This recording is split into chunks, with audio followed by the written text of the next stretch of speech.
السلام عليكم ورحمة الله وبركاته. دمان waa salaamantihiin asxaabta qiimaha iyo qaayaha mudan. Kanaalkan Caarif Media Touch hadaad ku xidhnayn subscribe saar waxaad sugaysaa dee. Maanta videogeena wuxuu ku saabsan yahay sidii aad u dhisan garaysan lahayd Facebook cover page.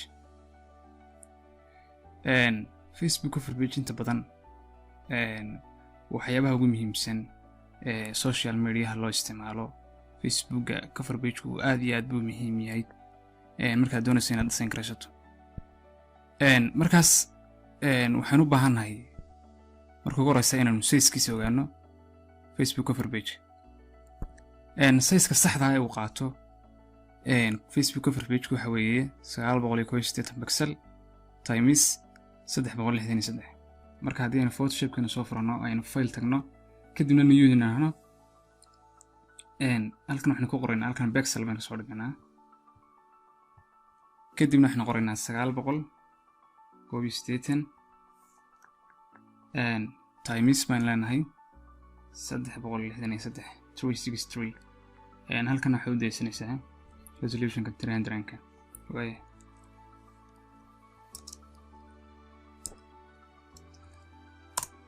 way intaas weey okay aan leenahay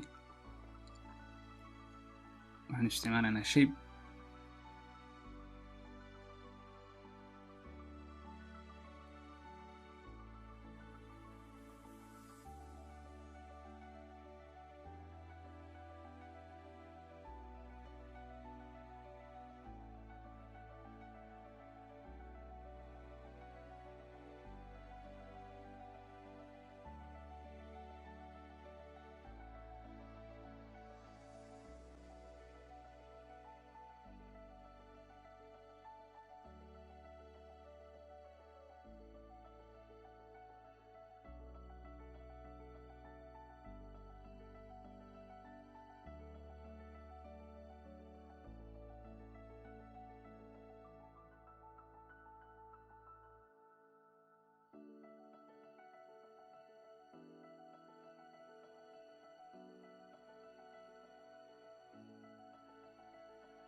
ku bixinaya anagu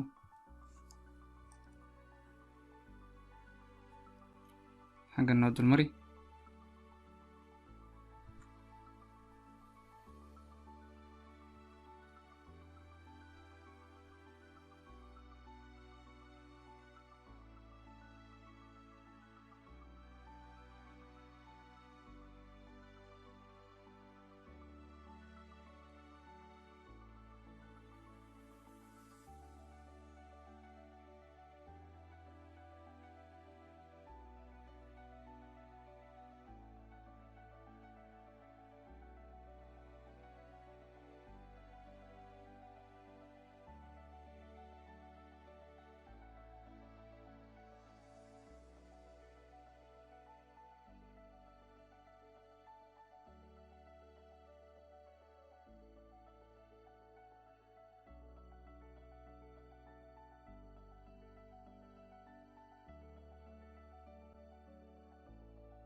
shape ka sawir yar baan soo gelinaya.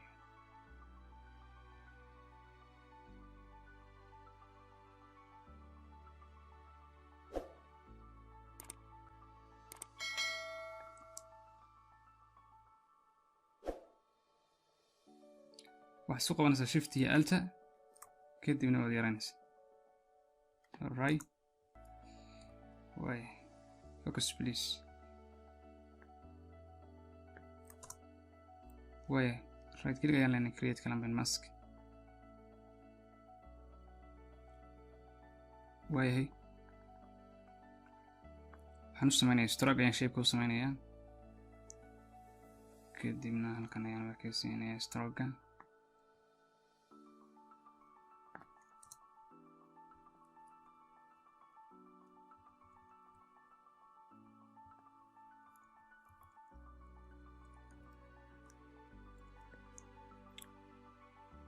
way inta markaan sameeyo bal waxaan ku eegaynaa oo kale shape kale ayaynu sameynaynaa iyada halkan.